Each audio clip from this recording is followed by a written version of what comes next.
सबों को प्रभु यीशु मसीह के मधुर नाम में मैं स्वागत करती हूँ। परमेश्वर का धन्यवाद हो आज के इस दिन के लिए।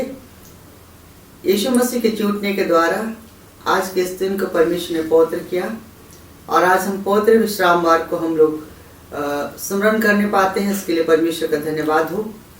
आइए आराधना में जाने से पहले हम लोग भजन संहिता 150 हम लोग पढ़ेंगे। साम 150 एक साथ हम लोग पढ़ेंगे। याह की स्तुति करो, परमेश्वर के पवित्र स्थान में उसकी स्तुति करो, उसके सामर्थ से भरे हुए आकाश मंडल में उसकी स्तुति करो, उसके पराक्रम के कामों के कारण उसकी स्तुति करो, उसकी अत्यंत बड़ाई के अनुसार उसकी स्तुति करो, नरसिंगा फूंकते हुए उसकी स्तुति करो, सारंगी और बीना बजाते हुए उसकी स्तुति करो, डब बजाते और नाचते हुए उसकी स्तुति करो, तार वाले बाजे और बांसुरी बजाते हुए उसकी स्तुति करो, ऊंचे शब्द वाले छाछ बजाते हुए उसकी स्तुति करो, आनंद के महा शब्द वाली छाछ बजाते हुए उसकी स्तुति करो। जितने प्राणी हैं सब के सब याह की स्तुति करें, याह की स्तुति करो। आइए हम लोग प्रार्थना करें। सर्वशक्तिमान ईश्वर दयालु पिता, हम लोग तेरा धन्यवाद करते हैं आज के इस दिन के लिए। प्रभु परमेश्वर, हम धन्यवादित थे हम सबों को तूने जीवितों की भूमि में जीवित और सुरक्षित रखा। हम धन्यवादित थे प्रभु परमेश्वर, पिछले सप्ताह तूने हम सबकी रक्षा रखाली हिफाजती की। हम तुझ में सुरक्षित हैं, आनंदित हैं। ये सब कुछ तेरा अनुग्रह है, इसके लिए हम तेरा धन्यवाद करते हैं। हम धन्यवाद देते प्रभु जी तेरे प्रेम और दया अनुग्रह के लिए। हम धन्यवाद देते तेरे हर उत्तम उपायों के लिए, आशीषों के लिए हम तेरा धन्यवाद करते हैं। हम धन्यवाद देते प्रभु परमेश्वर, तो अपनी प्रतिज्ञाओं को हम हर एक के जीवन में पूरा करता है। प्रभु परमेश्वर, तू कहता है ना तो मैं तुझे कभी छोड़ूंगा और न कभी तुझे त्यागूंगा। इस प्रतिज्ञा के अनुसार तूने हम सबको अब तक संभाला है अपने धर्म में दाहिने हाथ से, इसके लिए हम तेरा धन्यवाद करते हैं। हम धन्यवादित है प्रभु परमेश्वर तेरे उपकारों के लिए, और तेरे उपकारों के बदले हम तुझे क्या दे, धन्यवाद का बलिदान ही हम तुझे अर्पित करते हैं। प्रभु हम धन्यवाद देते हैं प्रभु परमेश्वर आज के समय के लिए। प्रभु परमेश्वर, फिर से हम लोगों को प्रभु जी ऑनलाइन प्रभु जी इकट्ठा होने के लिए तूने मदद किया, इसके लिए हम तेरा धन्यवाद करते हैं। प्रभु जी इस समय आज की आराधना को हम लोग तेरे पवित्र और सामर्थ्य हाथ में समर्पित करते हैं। शुरू से अंत तक पवित्र आत्मा तेरी उपस्थिति हमारे बीच में होने पाए प्रभु जी, और हमारे जीवन के द्वारा तू ही महिमा पाए। स्तुति के गीतों को गाने में, वचनों को सुनने में तू हमारी सहायता कर प्रभु परमेश्वर।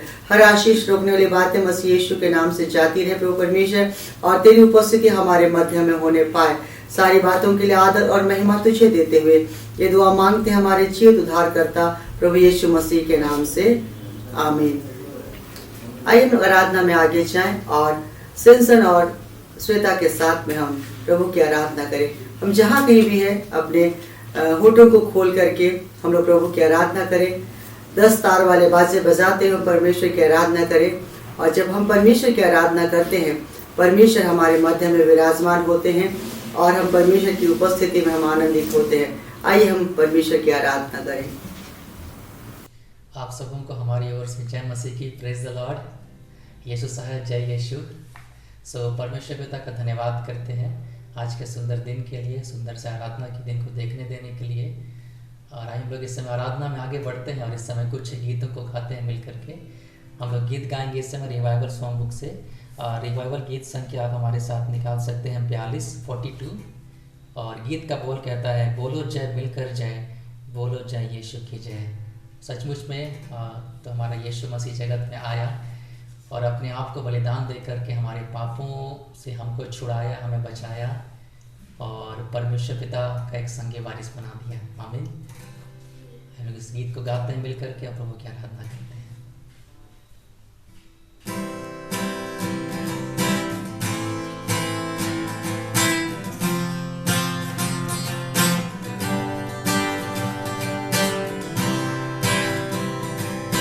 जय मिलकर जय, बोलो जय यीशु की जय, बोलो जय मिलकर जय, बोलो जय यीशु की जय, बोलो जय जय जय। मैं सबको बोलो जय मिलकर जय, बोलो जय यीशु की जय, बोलो जय मिलकर जय, बोलो जय यीशु की जय, बोलो जय जय जय। तेरे प्रेम की यह रीत मन में धर दे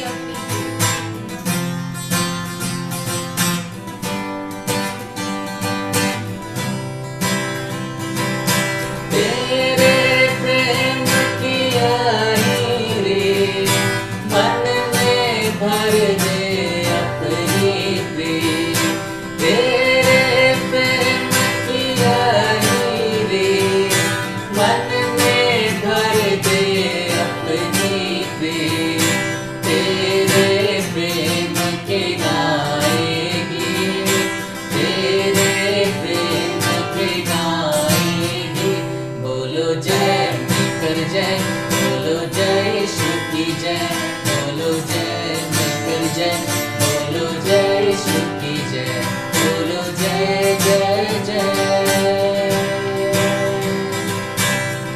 क्रूस पर अपना खून बहा, मुझ पापी को तू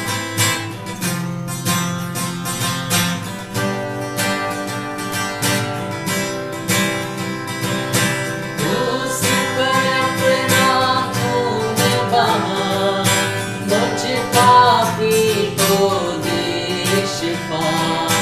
क्रूस पर अपना खून बहा, मुझ पापी को दे शिफा। मन मेरे तू बोल सदा, मन मेरे तू बोल सदा। बोलो जय मिलकर जय, बोलो जय यीशु की जय, बोलो जय मिलकर जय, बोलो जय यीशु की जय, बोलो जय जय जय।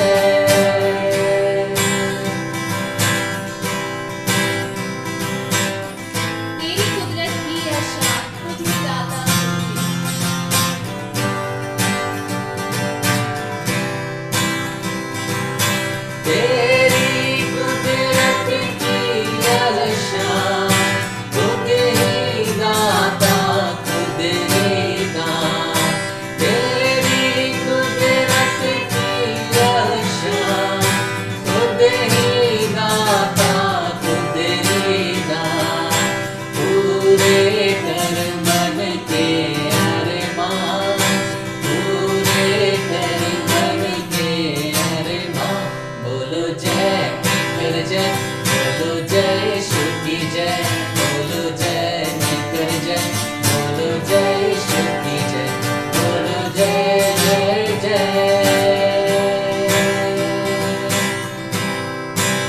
मिन्नत अपनी ले मुझसे, इस मंदिर में तू बसे।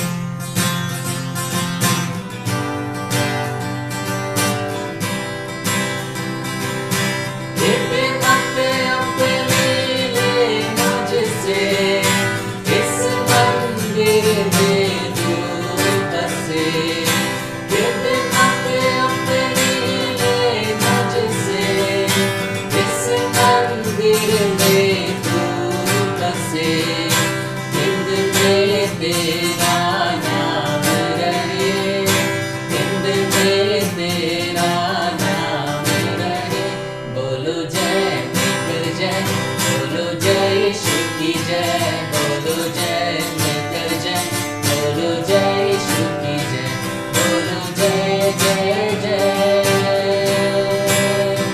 बोलो जय मिलकर जय, बोलो जय यीशु की जय, बोलो जय मिलकर जय, बोलो जय यीशु की जय, बोलो जय जय जय।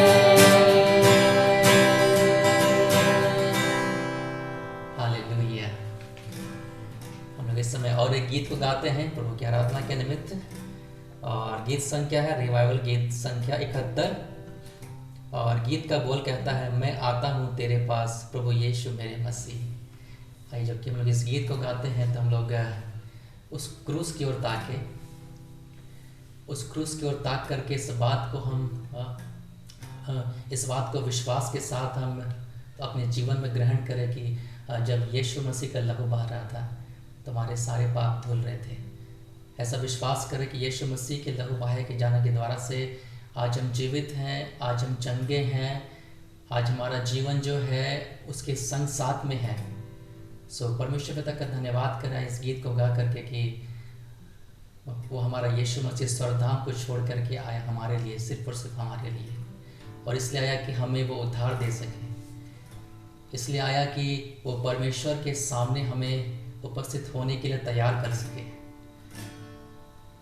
इस गीत को गाते हैं और प्रभु की आराधना में आगे बढ़ते हैं। उस जीवित यीशु मसीह का धन्यवाद करते हैं जिसने हमें और आपको तो बचाया है और अपने साथ लेने के लिए वो फिर से दोबारा आने वाला है।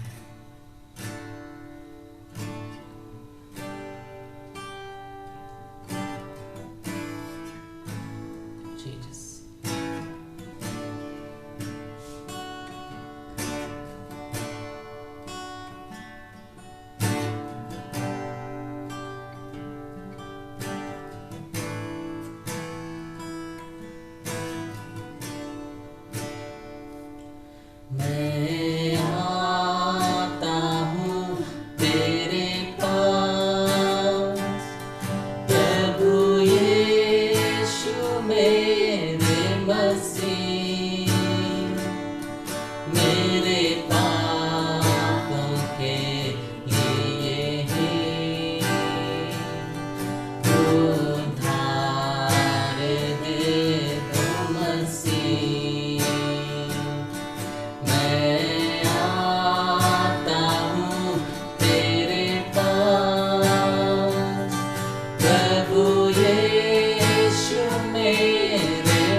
स्वर्ग धाम छोड़ के आया, उद्धार देने मुझे। स्वर्ग धाम छोड़ के आया, उद्धार देने मुझे। चरणों में तेरे मैं आता, तुझको यह दिल देता मसीह। चरणों में तेरे मैं आता, तुझको यह दिल देता मसीह।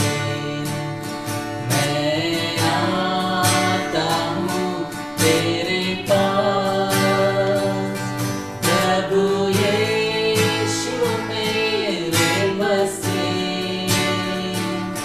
मेरे पापों के लिए ही उद्धार दे दो मसीह। मुझे पापों से छुड़ाने लहू क्रूस पर बहाए। कितना गहरा प्यार किया, मैं भुला ना सकूंगा। मुझे पापों से छुड़ाने लहू क्रूस पर बहा दिया। मुझे पापों से छुड़ाने लहू क्रूस पर बहा दिया। कितना गहरा प्यार किया, मैं भुला न सकूंगा मसीह। कितना गहरा प्यार किया, मैं भुला न सकूंगा मसीह। मैं आता हूँ तेरे पास, प्रभु यीशु मेरे मसीह।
यीशु मसीह के नाम से प्रभु जी आपके सामने आते हैं पिता परमेश्वर।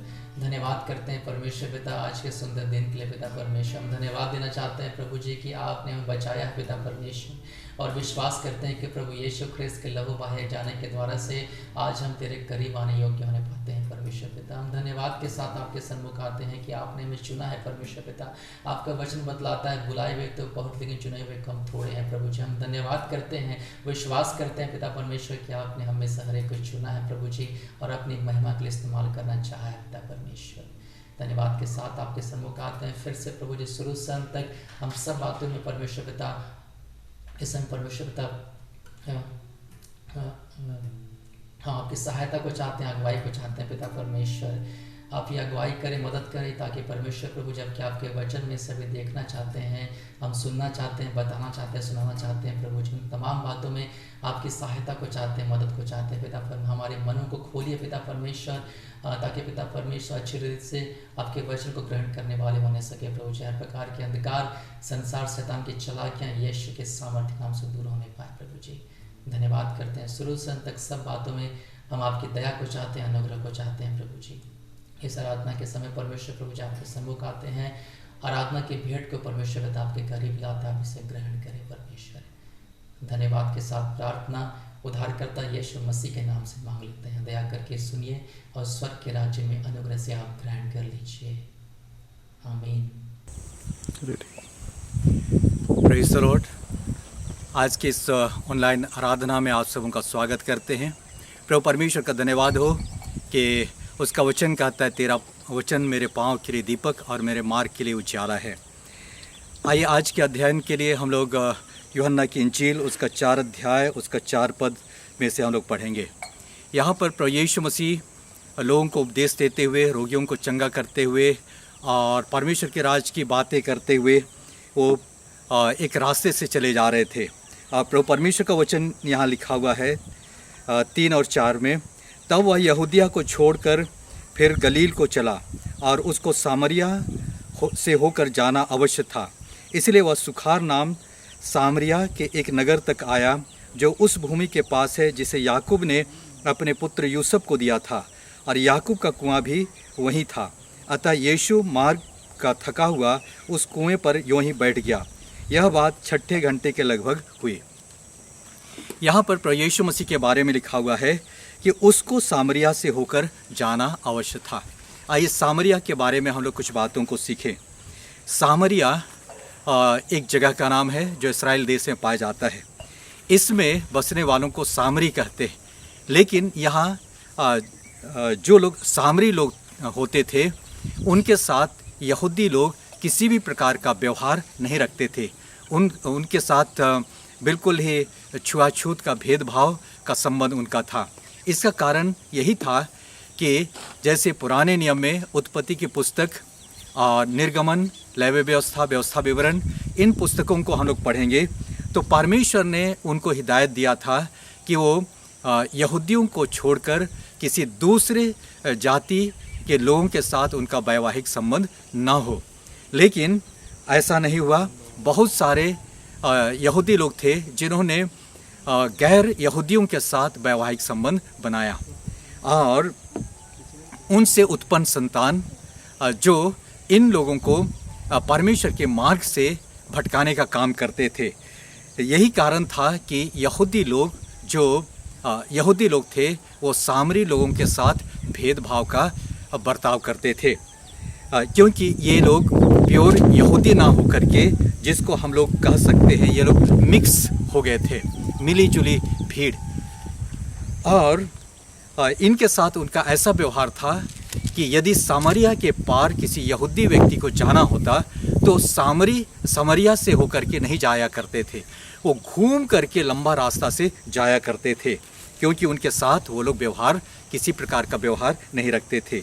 लेकिन इन सारे बातों के बावजूद प्रभु यीशु मसीह के बारे में लिखा हुआ है कि और उसको सामरिया से होकर जाना अवश्य था। आइए थोड़ी देर के समय में हम लोग इस बात का अध्ययन करेंगे कि यीशु का प्रयोजन क्या था, उसका पर्पस क्या था कि वो जैसा यहूदी लोग नहीं जाया करते थे उस रीति से प्रभु यीशु मसीह सामरिया से होकर के वो चला गया। यहाँ पर लिखा हुआ है कि वो वहाँ यानी काफ़ी दूर था, मार्ग का थका हारा वो उस रास्ते से जाने लगा और वहाँ एक कुआं था जिसको कई हजार साल पहले उनके पुरखा याकूब ने खोद करके अपने पुत्र यूसुफ को दिया था और वहाँ पर बैठ गया। ये छठे घंटे के लगभग की बातें हैं। उसका अर्थ है कि छठे घंटे यानी लगभग 3 बजे के लगभग की बात है। तो यीशु को सामरिया से होकर के जाना अवश्य था। तो ये उसका सामरिया से होकर के जाने के पीछे उसका क्या पर्पस था, अब यहाँ पर पूरा नहीं दिखाई देता है। तो आगे इतने में लिखा हुआ है कि एक सामरी स्त्री जल भरने आई। यीशु ने उससे कहा, मुझे पानी पिला। एक तो प्रभु का पर्पस क्या था कि जिधर से यहूदी लोग नहीं जाया करते थे उस रास्ते से वहाँ गया। उसके बाद वहाँ पर लगभग 3 बजे के लगभग, छठे घंटे के लगभग वहाँ पर जब बैठा हुआ था एक स्त्री आई और ये ऐसा समय था जिस समय की सामान्यतः स्त्रियां पानी भरने के लिए नहीं जाया करती थी। तो ऐसे में जब कोई स्त्रियां पानी भरने के लिए नहीं जाती थी, उस समय ये स्त्री यदि वहाँ पानी भरने के लिए आई तो उसके पीछे निश्चित रूप से कुछ राज था। राज तो यही है कि ये स्त्री को संभवतः जिस समय बाकी स्त्रियां पानी भरने के लिए आती थी उस समय इसको वहाँ अलाउड नहीं थी, क्योंकि इसको लोग अच्छी स्त्री के रूप में नहीं जानते थे, इसको नीचे दृष्टि से देखते थे। उसके बारे में बाद में हम लोग चर्चा करेंगे।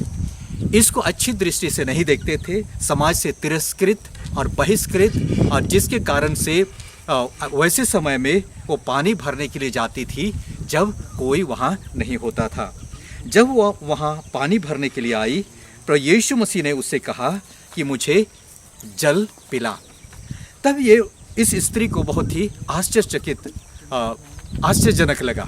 आश्चर्यचकित होकर के उसने पूछा कि प्रभु, तू यहूदी होकर के मुझ सामरी स्त्री से पानी मांगता है? क्यों? आगे ब्रैकेट में लिखा है, क्योंकि यहूदी सामरियों के साथ किसी भी प्रकार का व्यवहार नहीं रखते थे।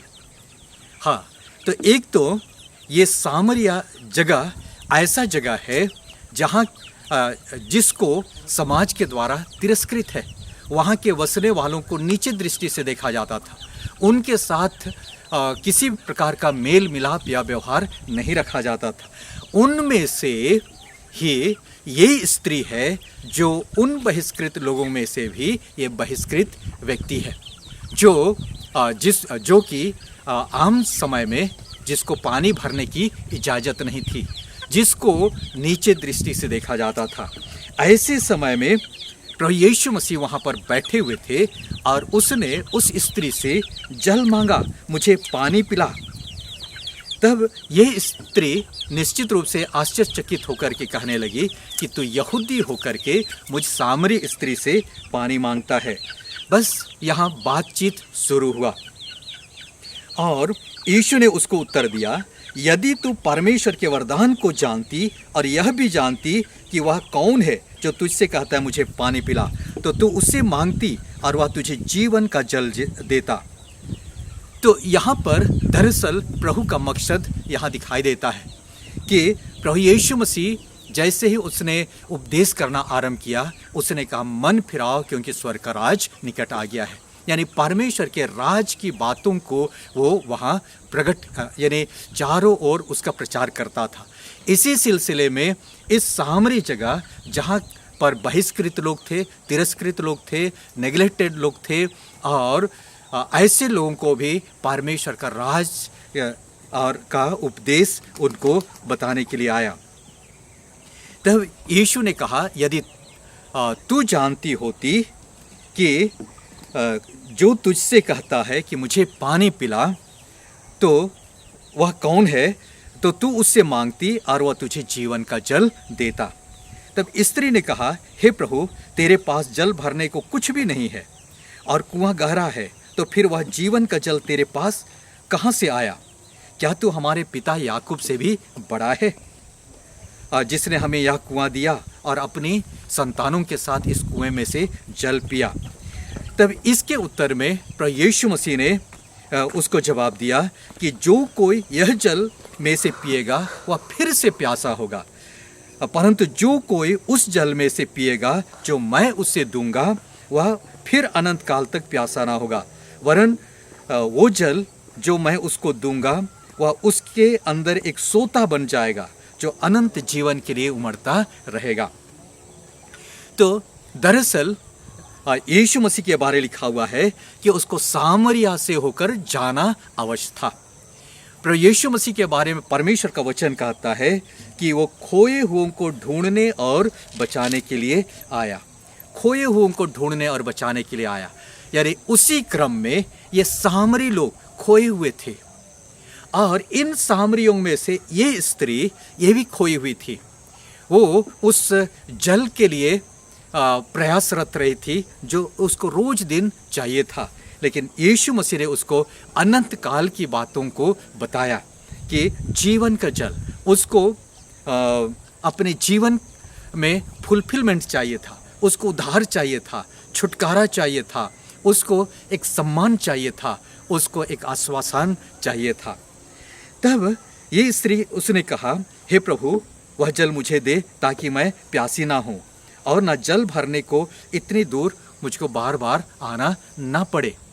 उसको संभवतः जैसे हम कह सकते हैं सारी बातें पूरी तरह से समझ में तो नहीं आई, लेकिन उसने कहा, हे प्रभु, मुझे वह जल दे ताकि मुझको हर दिन यहाँ जल भरने के लिए इतनी दूर आना ना पड़े। यीशु ने कहा, जा अपने पति को बुला ला। स्त्री ने उत्तर दिया, मैं बिन पति की हूँ। यीशु ने उससे कहा, तू ठीक कहती है कि मैं बिना पति की हूँ, क्योंकि तू अब तक 5 पति कर चुकी है और जिसके पास तू अब है वह भी तेरा पति नहीं है। यहाँ पर इस स्त्री के जीवन का स्ट्रगल दिखाई देता है कि उसने इसके पहले 5 पति कर चुकी थी और 6वें के साथ थी। तो पहली बार जब उसने विवाह किया एक अरमान के साथ कि समाज में उसको एक सम्मान मिलेगा, जीवन में खुशियाँ मिलेगी, उसको एक जीवन साथी मिलेगा और उसको यानी जीवन में हर सुख दुख में ऊंचाई, गहराई और कठिनाइयों में उसको एक व्यक्ति साथ देगा। लेकिन जब उसने 5 पति किया उसका अर्थ यही था कि पहले व्यक्ति ने निश्चित रूप से उसको दगा दिया, दूसरा पति की उसके साथ भी नहीं बना। हो सकता है सारी बातें लिखी नहीं है, मारता पीटता होगा या उसके साथ विश्वास योग्यता के साथ नहीं रहा होगा या धोखाधड़ी किया। यानी इस रीति से 1, 2, 3, 4, 5 पति कर चुकी, लेकिन हर किसी ने उसको उपयोग किया, हर किसी ने उसको धोखा दिया, हर किसी ने उसको नीचे दृष्टि से देखा, हर किसी ने उसको त्याग दिया। तब समाज के बारे यदि हम लोग कहेंगे तो यही कारण था कि वो 6वें घंटे के लगभग यानी 3 बजे के लगभग ये स्त्री वहाँ जल भरने को आई, जिस समय बाकी स्त्रियां जल भरने को नहीं आती थी, क्योंकि समाज भी उसको अच्छी दृष्टि से नहीं देखता था। उसको बेविचार, गिरी हुई स्त्री और बदमाश स्त्री और या तो बुरी चाल वाली स्त्री, इस रीति से समाज भी उसको समझता था। लेकिन जैसा प्रभु परमेश्वर का वचन कहता है कि मैं खोए हुओं को ढूंढने और बचाने के लिए आया। और यहाँ पर प्रभु यीशु मसीह उसने कहा कि उसने उसकी जीवन की बातों को उसको बता दिया कि अब तक तो 5 पति कर चुकी है और जिसके पास है वो भी तेरा पति नहीं है। तेरा पति नहीं है, या हो सकता है वो शादीशुदा व्यक्ति इसका शोषण कर रहा था, इसकी मजबूरियों का फ़ायदा उठा रहा था, या तो इसके साथ रहते हुए भी और कई एक यानी उसका रिलेशन इधर उधर रहा होगा। यानी हर जगह इसके लिए ठोकरें ही ठोकरें थी। तब जब उसके जीवन की इन बातों को प्रभु यीशु मसीह ने प्रकट किया, तब उसको लगा कि यह कहीं भविष्यवक्ता तो नहीं।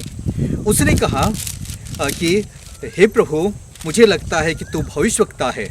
हमारे बाप दादों ने इसी पहाड़ पर आराधना किया और तुम कहते हो कि जहां आराधना करना चाहिए वो यरूशलेम है। तब प्रभु यीशु मसीह ने क्या कहा कि यीशु ने कहा, हे नारी, मेरी बात का विश्वास कर कि वह समय आता है कि तुम ना तो इस पहाड़ पर पिता की आराधना करोगे ना यरूशलेम में, पर तुम जिसे नहीं जानते उसकी आराधना करते हो और हम जिसे जानते हैं उसकी आराधना करते हैं, क्योंकि उद्धार यहूदियों में से है।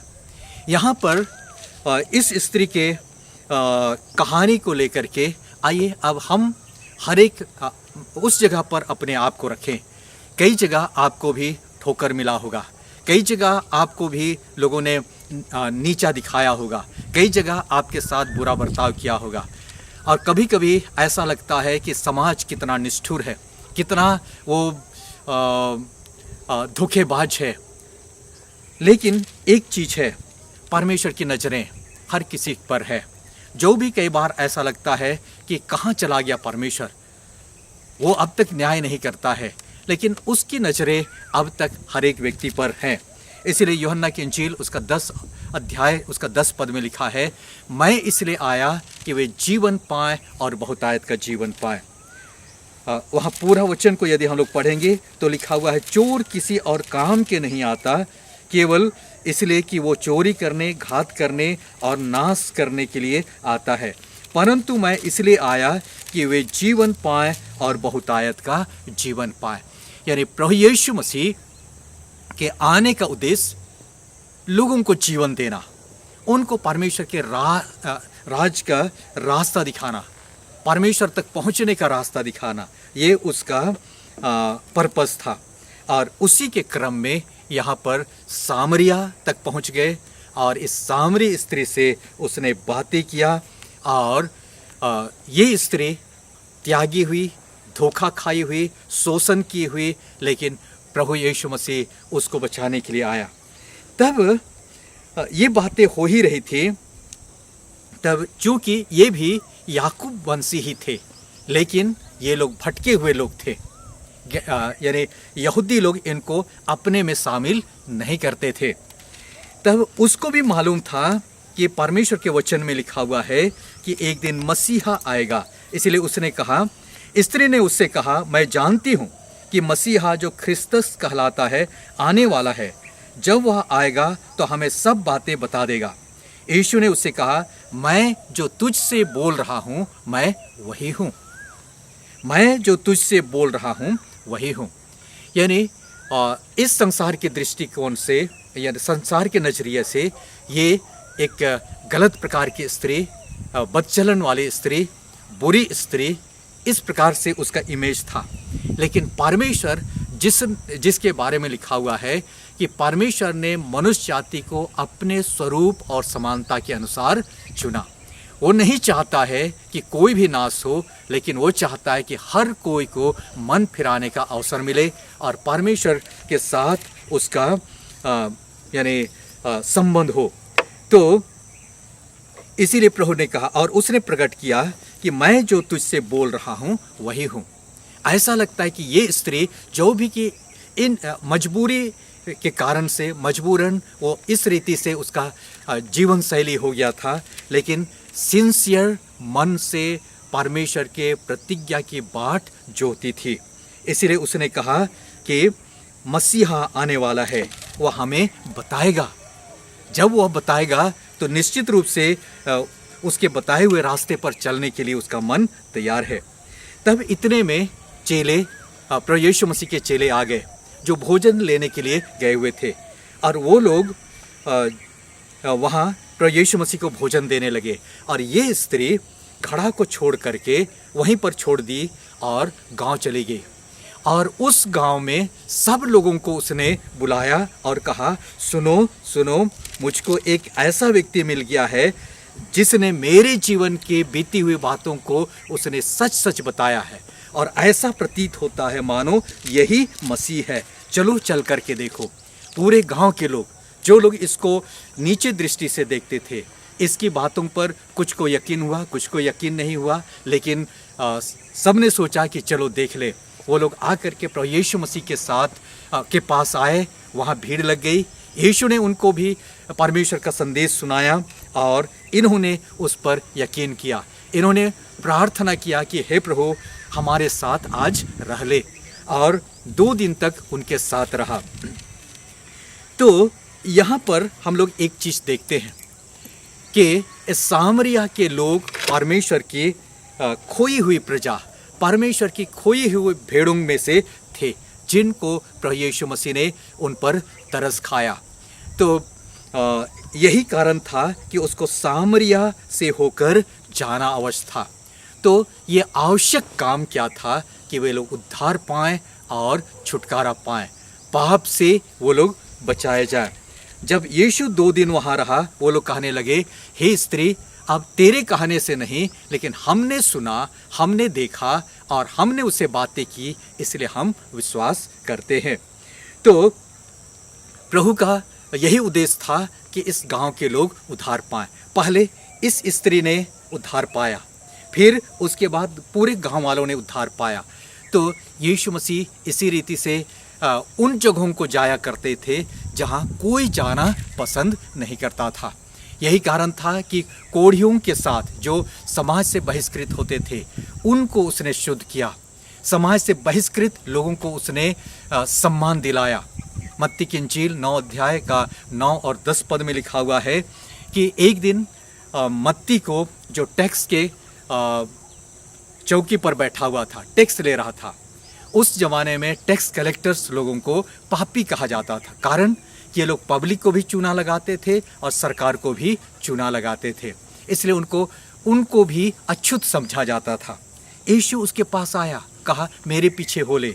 मत्ती उसके पीछे हो लिया, और शाम को मत्ती ने इसको अपने घर निमंत्रण किया, और बाकी अपने तरह के पापी कहे जाने वाले लोग, यानी टैक्स कलेक्टर्स लोगों को अपने घर पर बुलाया, प्रभु से उनकी मुलाकात करा दी।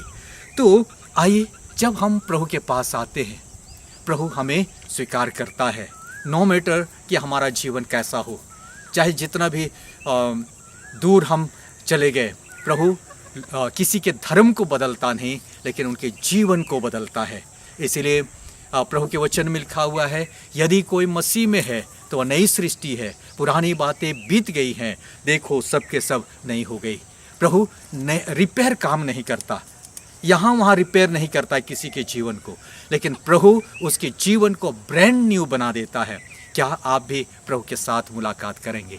क्या आप अपने जीवन के उन आदतों के बंधन, हो सकता है किसी प्रकार के ऐसे पाप में हैबिट्स के बंधन, कई चीज़ों के बंधन से बंधे हुए हैं, एक बार उससे मुलाकात करें, प्रभु आपको स्वतंत्र करेगा।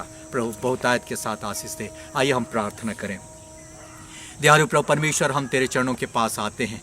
तेरे वचन के अनुसार हमने सीखा कि प्रभु यीशु, तुझे सामरिया से होकर जाना आवश्यक था, जहाँ तिरस्कृत लोग थे, बहिष्कृत लोग थे, अपमानित लोग थे और डिमोरलाइज लोग थे, और तूने उनको सम्मान दिया। और इस स्त्री को जो उनके बीच में थी और फिर भी हर तरह से समाज के द्वारा शोषित, निंदित और बहिष्कृत स्त्री थी, और प्रभु उसके जीवन को तूने बदला, सामरी लोगों के जीवन को बदला। हे प्रभु जी, अंधे की आंखें तूने खोला, मत्ती के जीवन को बदला। हे प्रभु परमेश्वर, हमारे जीवन को भी तू ही बदलता है। प्यारे प्रभु जी, हमारी सहायता कर। जितने लोग ऑनलाइन जुड़े हुए हैं, एक एक के संग और साथ हो, एक एक को बहुतायत के साथ आशीष दे। उनके घर परिवार पर तेरी आशीष और बरकत होने पाए, और प्रभु जी उनके जीविका के कामों में तेरी आशीष और बरकत होने पाए।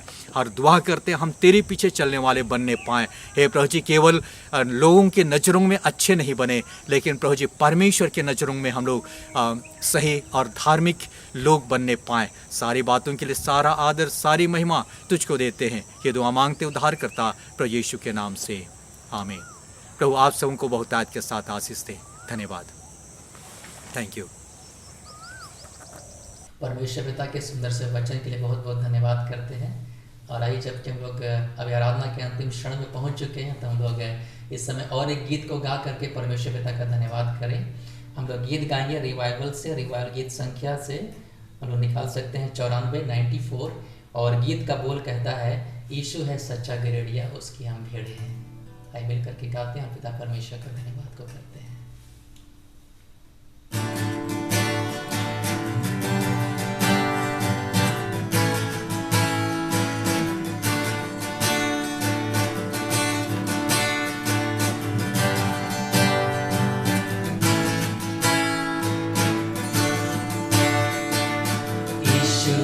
सच्चा गिरड़िया,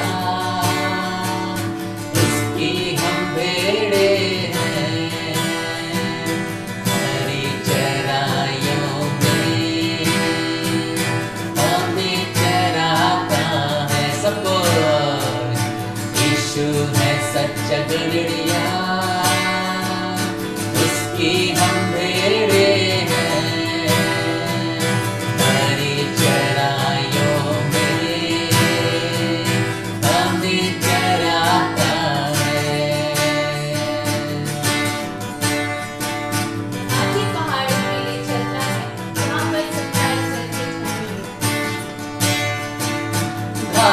पहाड़ों में ले चलता है, वहाँ पर सुखदाई जल के झरने हैं। घाटी पहाड़ों में ले चलता है, जहाँ पर सुखदाई जल के झरने हैं। यीशु है सच्चा गिरड़िया, उसकी हम भेड़े हैं, हरी चराइयों में हमें चराता है। मानो भी मेरी रक्षा करता है, शैतान के हाथों से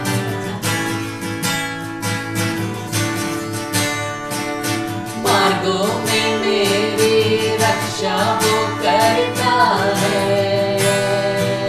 शैतान के हाथों से हमें बचाता है, रक्षा करता है। मार्गों में मेरी रक्षा वो करता है, शैतान के हाथों से हमें बचाता है। यीशु है सच्चा गिरड़िया, इसकी हम भेड़े हैं, हरी चराइयों में हमें चराता है।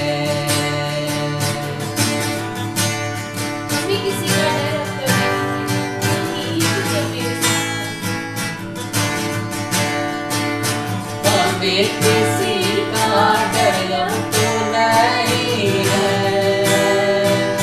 क्योंकि यीशु जब मेरे साथ है। हमें किसी का डर अब तो नहीं है, क्योंकि यीशु जो मेरे साथ है। हमें किसी का डर अब तो नहीं है, क्योंकि यीशु जो मेरे साथ है। यीशु है सच्चा गिरड़िया, उसकी हम भेड़े हैं, हरी चराइयों में हमें चराता है। यीशु है सच्चा गिरड़िया, उसकी हम भेड़े हैं, हरी चराइयों में हमें चराता है। आइए हम लोग अंतिम प्रार्थना करें। सर्वशक्तिमान ईश्वर दयालु पिता, हम लोग तेरा धन्यवाद करते हुए तेरे चरणों के पास आते हैं। हम धन्यवादित हैं आज के पवित्र वचन के लिए प्रभु परमेश्वर। और आज हम लोग उस सामरी स्त्री के द्वारा हमने सीखा प्रभु परमेश्वर, जब उस स्त्री की मुलाकात यीशु मसीह के साथ हुआ तो तुरंत प्रभु जी उसके बारे अपने लोगों के बीच में उसने गवाही दिया और लोगों को इकट्ठा किया प्रभु परमेश्वर। और बहुतों को प्रभु परमेश्वर यीशु मसीह के साथ उनका मुलाकात कराया। हम इसके लिए भी हम लोग तेरा धन्यवाद करते हैं। और इन वचनों को जब हम सुनते हैं प्रभु जी, हम तेरे लिए फलवंत गवाह बन सके।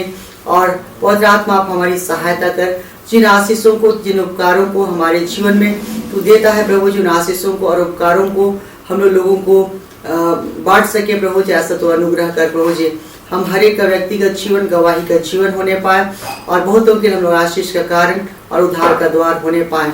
एक एक सुनने वालों को बड़ी आशीष दे प्रभु परमेश्वर, और हम सबों को वचन के सुनने वाले ही नहीं लेकिन उस पर चलने वाले बना प्रभु परमेश्वर, ताकि हर वचन जैसा है वैसा हम लोग उसके अनुसार चल सके प्रभु जी, और हम तुझे प्रकट कर सके। एक एक को नाम बनाम तो आशीष दे। हम हर एक के परिवार को तेरे हाथ में हम समर्पित करते हैं प्रभु जी। तेरी आशीष, तेरी अनुग्रह हर एक के परिवार में बनी रहे प्रभु परमेश्वर। और यदि कोई बीमार है तो प्रभु जी उनको चंगाई दे, यदि किसी आवश्यकता में है तो उनको उनकी आवश्यकताओं को तो पूरा कर। और प्रभु परमेश्वर हर एक के परिवार का संचालन तू ही कर प्रभु परमेश्वर, और तेरी उपस्थिति हर एक के साथ में होने पाए। हम लोग प्रार्थना करते हैं प्रभु जी, जितने बच्चे पढ़ाई करते हैं उनको बुद्धि और ज्ञान और समझ से तो परिपूर्ण कर। तेरी प्रतिज्ञा है कि मैं तुझे कभी पूछ नहीं सिर ठहराऊंगा प्रभु जी। हर एक बच्चों को सिर ही ठहरा प्रभु परमेश्वर, और हर एक का जीवन प्रभु परमेश्वर तेरे नाम की महिमा के लिए होने पाए।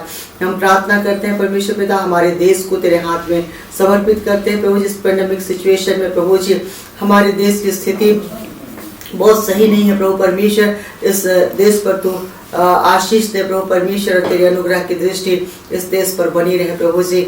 हमारे सरकार को तेरे हाथ में समर्पित करते हैं प्रभु जी। जितने हमारे अधिकारीगण हैं उनको तेरे हाथ में हम लोग समर्पित करते हैं प्रभु परमेश्वर, और जितने डिसीजन मेकर्स हैं उनको तेरे हाथ में समर्पित करते हैं प्रभु जी। धार्मिकता के साथ प्रभु परमेश्वर इस देश का संचालन करे प्रभु परमेश्वर, ताकि हर एक के जीवन के द्वारा तू महिमा पाए प्रभु जी। और प्रभु जी जितने लोग प्रभु जी दुखित हालत में है प्रभु जी, उनकी तू ही सुधि ले प्रभु जी, और तेरी साथी जो समझ से परे है हर एक के मन हृदय में वास करे प्रभु जी। हम धन्यवाद देते हैं परमेश्वर पिता, हमारे देश पर तेरी आशीष हो, हमारे एक के परिवार पर तेरी आशीष हो प्रभु परमेश्वर, और हर एक के परिवार के द्वारा प्रभु परमेश्वर तुझे महिमा मिलने पाए प्रभु। हम प्रार्थना करते हैं परमेश्वर पिता, हमारा जीवन जो तुझसे मिला है प्रभु जी, इस जीवन के द्वारा प्रभु जी सिर्फ और सिर्फ तेरे नाम की महिमा होने पाए। हम प्रार्थना करते हैं प्रभु इस समय प्रभु परमेश्वर, हम अपने लोगों के लिए प्रार्थना करते हैं प्रभु परमेश्वर। हर एक को प्रभु जी ऐसा मन दे प्रभु परमेश्वर कि तुझसे प्रेम करे प्रभु जी, और तेरे पीछे चल सके, ऐसा तो अनुग्रह कर प्रभु जी। हमने तेरे दया उपकारों को स्मरण करते हुए जो भी दान को हमने अर्पित किया है इसको तेरे हाथ में समर्पित करते हैं। इसे शुद्ध कर, पवित्र कर, आशीषित कर, तेरा आज के बढ़ते के काम आने पाए प्रभु परमेश्वर, और हर एक के भंडार को तू हमेशा भरा पूरा रख प्रभु परमेश्वर। और इस पूरे सप्ताह भर के लिए हम लोग प्रार्थना करते हैं। हम सबको ऐसा मन दे कि हम लोग प्रार्थना में, वचन में, संगति में और गवाही देने में प्रभु जी हम अपने जीवन को व्यतीत करें प्रभु परमेश्वर, और हमारे जीवन बहुतों के लिए प्रभु परमेश्वर आशीष का कारण होने पाए। सारी बातों के लिए आदर और महिमा तुझे देते हुए हम सब तेरे पवित्र और सामर्थी हाथ में सौंपे जाते हुए ये दुआ मांगते हैं हमारे जीवित उद्धारकर्ता प्रभु यीशु मसीह के नाम से, आमीन। अनुग्रह वचन एक साथ बोलेंगे। और हमारे प्रभु यीशु ख्रिस्ट का अनुग्रह, ईश्वर पिता का प्रेम और पवित्र आत्मा की सहभागिता हम सबों के साथ सर्वदा रहे, आमीन। सभी को praise the Lord. Prabhu Ashish they.